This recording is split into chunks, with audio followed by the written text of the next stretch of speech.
The 21st century is fraught with problems, plagues, clusters of storms, sea level rise, and global warming.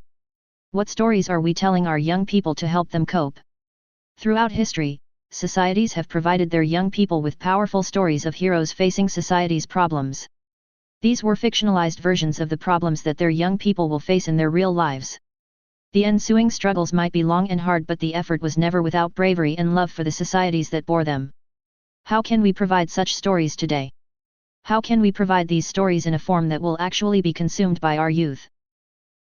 The ancient Greeks had their tales of heroes and wars, like the Iliad. Men and gods interacted through the great sweep of their history. Traveling bards told and retold these stories around community fires through long nights. The young people joyfully accepted the lessons of the story and readied themselves to defend their communities from attack by neighboring kings or foreign empires. These societies survived for thousands of years. At the end of the 20th century, we had many great stories, like Star Wars, in the form of movie and TV series. Again, young heroes took on great odds and accepted long and difficult journeys to right the wrongs done to their communities. However, none of these stories take on the specific problems of the 21st century. All these stories can be described as a hero's journey. Do we need a hero's journey for the 21st century? What form should it take? The 21st century is not the 20th century. The 21st century quite literally has a new atmosphere. There are new dangers, there are new goals, there are new villains. The 21st century will be very different from anything any cohort of our youth in history has had to face. The lessons we need to teach our young people are just as different too. Should we let them face this future without even so much as a good story? Our young people face very different problems from old. For example, within their lifetimes the level of all the seas in the world will rise by about 1 meter, to chest high.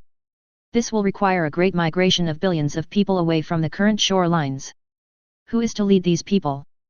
Who is to get new living space ready? Where are the stories of these great deeds? Are not such problems the stuff of great stories to inspire our youth? Our little group, the Big Moon Dig, has gotten 2 books and a number of technical articles published touching on this problem. Our latest is Born to Storms on Amazon Books. Born to Storms, set in the 2020s, a young woman, Sarah, supported by an artificial intelligence, Janet A., driven from her home by storms and rising seas, embarks on a life-affirming struggle to find and support many people in action on our climate crisis. All well and good, but this is a novel and our young people do not read a lot of novels.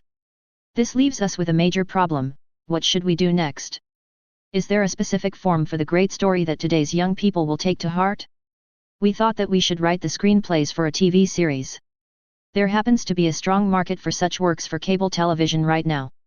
All the people who have been stuck at home by the plague year have made this venue hot.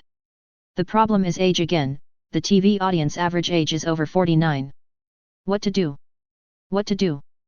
We would very much value your input on what form our next project should take. We would particularly value your input if you are one of our young people who must now, and for the rest of your life, face down our climate crisis. What forms for the big story do you enjoy? Movies for the big screen? Movies for your cell phone? The long story chopped into dozens of short scenes for social media? Please leave a note below or email us. Enjoy, Janet A. and Tom Riley.